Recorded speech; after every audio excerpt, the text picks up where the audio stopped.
ప్రియ సోదరీ సోదరులారా, ఈ రోజున మన పాఠం యెహెజ్కేలు గ్రంథం 35వ అధ్యాయంతో ప్రారంభమవుతుంది. ఏకాగ్రతతో వినండి. 5వ వచనం. ఎదోముపై తీర్పు. ఇశ్రాయేలీయుల ఎడల ఎడతెగని పగ కలిగి వారి దోష సమాప్తి కాలమున వారికి ఉపద్రవము కలిగిన సమయమున నీవు వారిని ఖడ్గమునకు అప్పగించావు. దేవుడు యాకోబును ఆశీర్వదించాడు గాని ఏశావును అనగా ఎదోమును తీర్పులోకి తెచ్చాడు. ఎదోమీయులు ఏశావు సంతతి. ఎదోమీయుల పాపాలెన్నో. ఇశ్రాయేలీయులపై వీరికి ఆగర్భ శత్రుత్వం. ఆదికాండం 27వ అధ్యాయంలో వీరి వృత్తాంతం ఉంది. ఎదోమీయులకు క్షమాపణ మనస్సు లేదు. కక్ష సాధింపు మనస్తత్వం వీరిది. సోదరులు ఐక్యత కలిగి జీవించటం ఎంత మనోహరం! ఇశ్రాయేలీయులు తమ స్వదేశానికి వచ్చి తమ పురావైభవాన్ని అనుభవిస్తారు. కాని దానికి ముందు ఎదోముకు తీర్పు, ఇశ్రాయేలుకు పశ్చాత్తాపము కలగాలి. ఎదోమును గురించిన ప్రవచనాలు నెరవేరాయి. అయితే ఇశ్రాయేలు శత్రువులందరిపైన తీర్పు నిలిచే ఉంటుంది. శేయీరు పర్వతమా, నేను నీకు విరోధిని అంటున్నాడు దేవుడు. ఎదోము పట్టణాలు ఎడారులవుతాయి. శేయీరు పాడుబీడైపోతుంది. రక్తపాతం నీకిష్టమా? ఆ రక్తమే నిన్ను తరుముతుంది. నీ పట్టణాలు మరల కట్టబడవు. అవి ఎప్పుడూ శిథిలాలే. 11వ వచనం. నా జీవము తోడు, నీవు వారి ఎడల పట్టిన పగ వలన, వారికి చూపిన అసూయ చొప్పున, క్రోధము చొప్పున నేను నీకు తగిన పనిచేసి నిన్ను శిక్షించటం వలన వారికి నన్ను నేనే తెలియపరుచుకుంటాను. చూచారా, ఎదోము వారికి ఎంతో కోపము, అసూయ. ఇశ్రాయేలు పొందిన ఆశీర్వాదాలను చూచి వీరు మత్సరపడతారు. వారి విజయాన్ని చూచి కోపగించుకుంటారు. యెరూషలేమును నాశనం చేయడానికి ఎదోమీయులు బబులోనుతో చేతులు కలిపారు. శత్రువుల మీదికి శిక్ష రావాలంటే అది నీ మీదికే వస్తుంది. అది దేవుని నియమం. 15వ వచనం. ఇశ్రాయేలీయుల స్వాస్థ్యం పాడైపోవటం చూచి నీవు సంతోషించావు. నీకు ఆ ప్రకారంగానే చేస్తాను. శేయీరు పర్వతమా, నీవు పాడవుతావు. ఎదోము దేశము యావత్తూ పాడైపోతుంది. అప్పుడు నేను యెహోవానై ఉన్నానని వారు తెలుసుకుంటారు. ఓబద్యా గ్రంథం 10 నుండి 14వ వచనం వరకు ఎదోముపై తీర్పు ఎంత తీవ్రమైనదో చెప్పబడింది. నీ సహోదరుడైన యాకోబు సంతతికి నీవు చేసిన బలాత్కారమును బట్టి నీవు అవమానము చెందుతావు. ఇక ఎన్నటికీ లేకుండా నిర్మూలమవుతావు.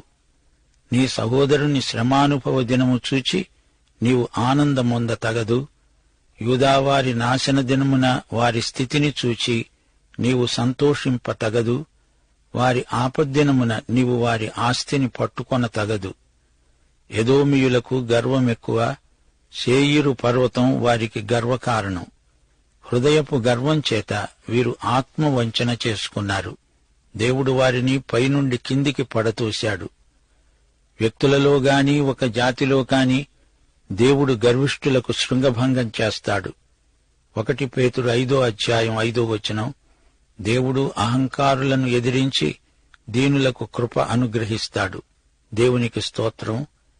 ఎదోము రాజ్యంలో పెట్రా అనే నగరం ఉంది. ఇది రాతిలో తొలిచిన ఊరు. అది శిథిలావస్థలో నేటికీ నిలిచి ఉంది. ఎదోము దేవుని ప్రజలకు విరోధి. ఇందులో నుంచే దేవవిరోధి అంత్యక్రీస్తు వస్తాడు. ఇశ్రాయేలు జాతి విషయంలో దేవునికి ఒక ప్రత్యేకమైన ప్రణాళిక ఉంది. వారు తమ స్వదేశానికి తిరిగి వస్తారు. అది ఆశీర్వాద స్థానం. అది సమాధాన స్థలం. అయితే శత్రువు అడ్డు తగులుతూనే ఉంటాడు. దేవుడు శత్రువుపై తగిన చర్య తీసుకుంటాడు. దేవుని ప్రజలు తమ స్వదేశానికి తిరిగి వస్తారు. దేవుణ్ణి ఆనందోత్సాహాలతో ఆరాధిస్తారు. శాంతి సమాధానాలతో హాయిగా జీవిస్తారు. శ్రోతలు, ఇప్పుడు మనం యెహెజ్కేలు 36వ అధ్యాయానికి వచ్చాము. ఇశ్రాయేలు జాతిపరంగా గత పాపాలకు ప్రాయశ్చిత్తం చెందాలి. దేవుడు వారిని క్షమిస్తాడు. అప్పుడే వారికి జాతీయ పునరుద్ధరణ.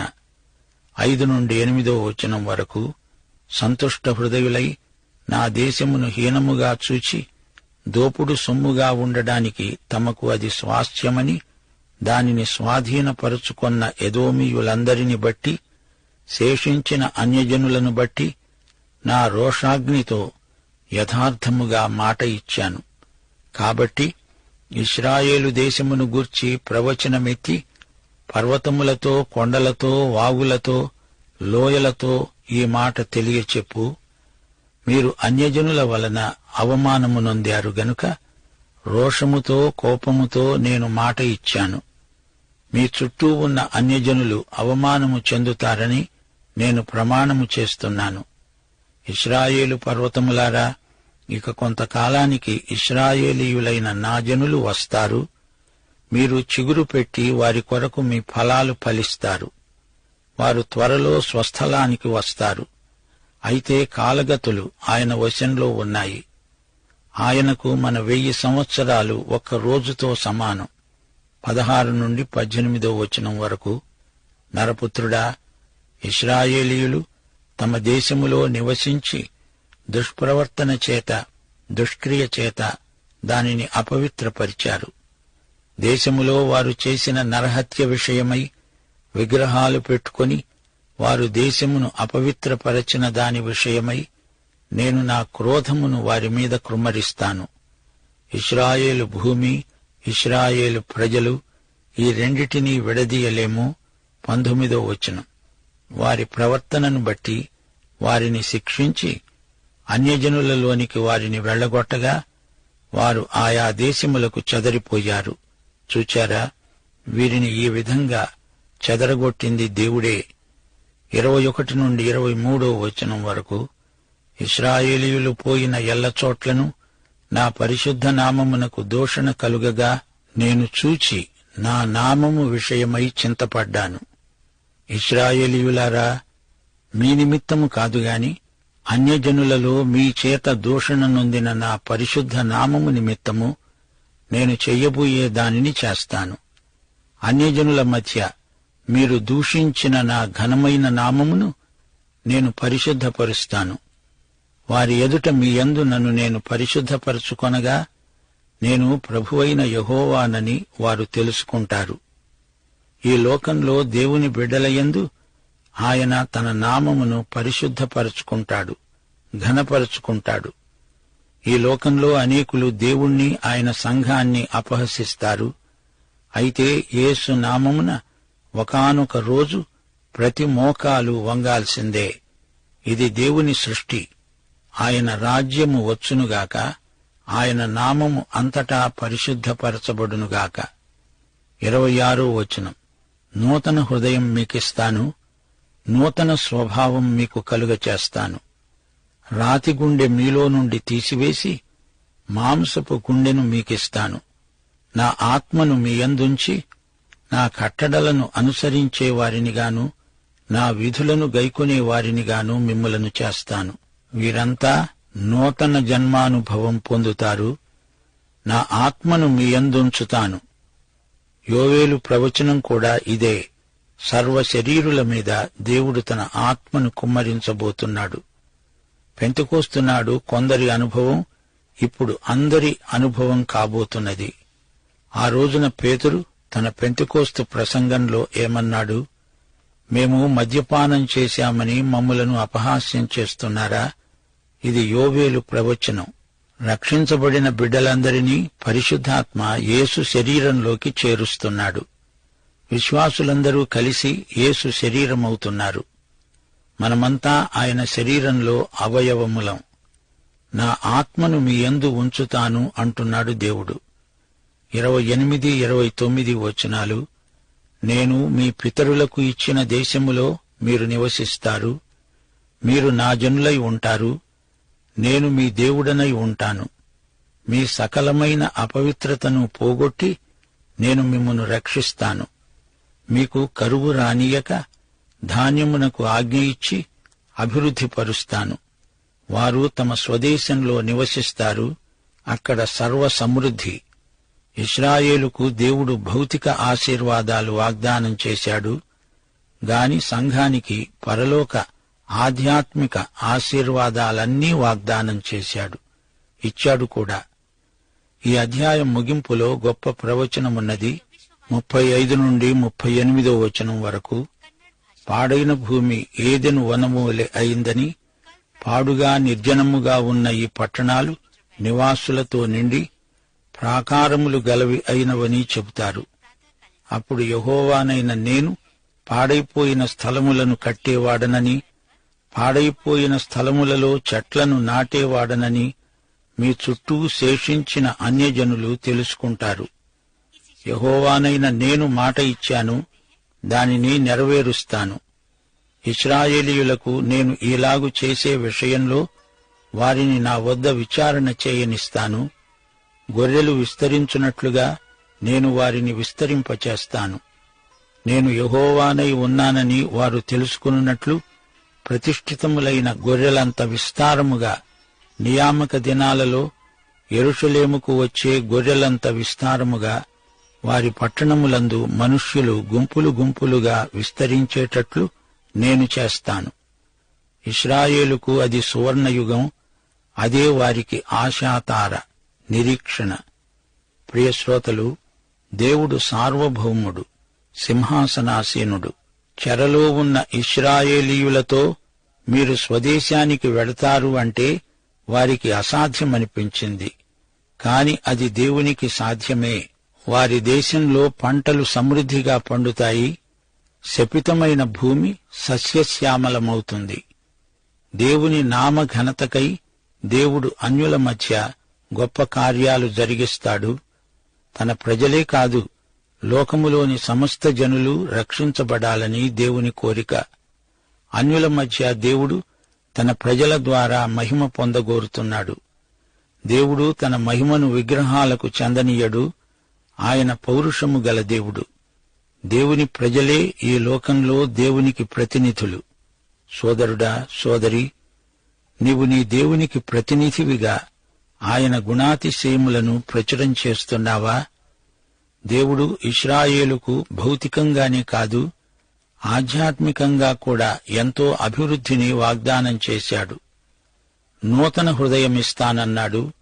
తన ఆత్మను వారి యందు ఉంచుతాను అన్నాడు. నూతన నిబంధన వాగ్దానం చేశాడు. ఇది క్రీస్తునందే మానవతకు సంపూర్ణంగా సిద్ధించింది. ఎంత ఘోర పాపికైనా, అతని హృదయం ఎంత కల్మషంతో నిండి ఉన్నా, నూతన హృదయం నీకిస్తాను అని దేవుడు వాగ్దానం చేశాడు. నీ పాపాలను తన రక్తంతో కడిగివేస్తాడు. ఆయన ఇచ్చే నూతన హృదయం, ఆయన నీలో ఉంచే పరిశుద్ధాత్మ. ఈ అనుభవంతో నీ జీవితం కొత్త మలుపు తిరుగుతుంది. నీలో ఆశ్చర్యకరంగా పరివర్తన కలుగుతుంది. దేవుని వాగ్దానాన్ని నమ్మిన వారే ధన్యులు, తదితరులే అన్యులు. దేవుడు కొత్తది ఇస్తాను అంటుంటే పాతదానికి మాసికలు వేసుకుంటూ ఉండడం అవివేకం. దేవుని ప్రజలు పాపం చేయకూడదు. అలా చేశారు అంటే సిగ్గుపడాలి. పాపం చేసినా మనస్సాక్షి మొద్దుబారిపోయిన వారికి ఏమీ అనిపించదు. ఇశ్రాయేలీయులు తమ పాపాలను, గతంలో తాము చేసిన హేయ కార్యాలను జ్ఞాపకం చేసుకోవాలి. తమ పాపాలను అసహ్యించుకొని వాటిని విసర్జించాలి. మారు మనస్సు పొందాలి. యాకోబు పత్రిక 4వ అధ్యాయం 8, 9 వచనాలు. దేవుని యొద్దకు రండి, అప్పుడాయన మీ వద్దకు వస్తాడు. పాపులారా, మీ చేతులను శుభ్రం చేసుకోండి. ద్విమనస్కులారా, మీ హృదయాలను పరిశుద్ధపరచుకోండి. వ్యాకులపడండి, దుఃఖపడండి, ఏడవండి. మీ నవ్వు దుఃఖానికి, మీ ఆనందం చింతకు మార్చుకోండి. దేవుని ఉన్నత ప్రమాణాన్ని గుర్తించి ప్రతి ఒక్కడూ తన భక్తిహీనతకు పశ్చాత్తప్తుడవ్వాలి. జీవితంలో పాపాన్ని పసికట్టాలి. దేవుణ్ణి బాధపెట్టినందుకు ఆయనను క్షమాపణ వేడుకోవాలి. అప్పుడు దేవునికి నీకు మధ్య దూరమే ఉండదు. ప్రజలు వేడుకుంటే దేవుడు కనికరిస్తాడు. దేవుడిచ్చే నూతన హృదయం పొందే వరకు దేవుని కనికరమును ఎవరూ పొందలేరు. ఆయన ఆహ్వానం అన్ని కాలాలకు, అన్ని జాతులకు, దేశాలకు వర్తిస్తుంది. ఈ సందర్భంలో మా శ్రోతలకు పాత కొత్త నిబంధనల వ్యత్యాసం చూపగోరుతాము. పాత నిబంధన రాతి పలక మీద రాయబడింది. అది ధర్మశాస్త్రం మీద ఆధారపడింది. ధర్మశాస్త్రం నేర్చుకున్న వారికే తెలుస్తుంది. ధర్మశాస్త్రం ద్వారా దేవునితో సంబంధం భయంతో కూడినది. చట్టములకు శాసనములకు సంబంధించింది. అయితే కొత్త నిబంధన విశ్వాసి హృదయం మీద రాయబడింది. దేవుణ్ణి ప్రేమించాలి, ఆయనను సేవించాలి అనే కోరికపై ఆధారపడింది. ఇది అందరికీ తెలిసిన నిబంధన. ఈ కొత్త నిబంధన దేవునికి నీకు వ్యక్తిగత సంబంధాన్ని చూపుతుంది. ఈ అధ్యాయం 18వ వచనంలో దేవునికి చెందిన ప్రదేశాన్ని ప్రజలు 2 విధాలుగా అపవిత్రం చేశారని చెప్పబడింది. 1 రక్తపాతం, 2 అబద్ధ దేవతారాధన. రక్తపాతం వల్ల ప్రజలు మరణించారు. అబద్ధ దేవత పూజ వల్ల సత్యం మరణించింది. ఈ రెండిటినీ చేసి వారు ధర్మశాస్త్రాన్ని మీరిన వారయ్యారు. మరో మాట, ఇశ్రాయేలీయులు ఓటమికి గురై తమ మధ్యకు ఎందుకు చెదరిపోయారో నిజమైన కారణం ఇరుగు పొరుగు దేశాల ప్రజలకు తెలియదు. వారి దేవుడు వారిని ఆదుకోలేనంత బలహీనుడని, తమ దేవుళ్ల కంటే తక్కువ వాడని వారు భావించారు. కాని అసలు రహస్యమేమిటంటే, దేవుడు తన ప్రజలపై ఈ విధంగా క్రమశిక్షణను అమలుపరుస్తున్నాడు. దేవుడు తన పరిశుద్ధ నామ ఘనత కోసం కొన్ని పనులు చేయబోతున్నాడు. ఇశ్రాయేలును తిరిగి వారి దేశానికి తెచ్చి అలా పూర్వ క్షేమస్థితి పొందిన దేశంలో వారిని పరిశుద్ధ ప్రజలుగా చేస్తాడు. ఇలాంటి కనికరానికి వారు యోగ్యులు కాకపోయినా ఇది దేవుని కృప. ఇందుమూలంగా ఆయన ఘననామమునకు స్తుతి. దేవుని పేరు ప్రతిష్టలు ఆయన ప్రజలతో ముడిపడి ఉన్నాయి. వారి ప్రవర్తనను చూడడం వల్ల అన్యులలో దేవుని పట్ల ఆసక్తి ఏర్పడుతుంది. ఇశ్రాయేలు వారి పట్ల తాను చేసిన ఘనకార్యాలను చూచి ప్రపంచ జాతులు దేవుని మహిమను గుర్తిస్తాయి. పాపికి దేవుని వాగ్దానాలు, కొత్త హృదయం, దేవుని ఆత్మ నింపుదల. పాఠం ఇంతటితో సమాప్తం. ప్రభు అయిన యేసుక్రీస్తు వారి దివ్యకృప, తండ్రి అయిన దేవుని పరమ ప్రేమ, పరిశుద్ధాత్మ యొక్క అన్యోన్య సహవాసము, సమాధానము మనకందరికీ సదాకాలము తోడై ఉండునుగాక. ఆమేన్.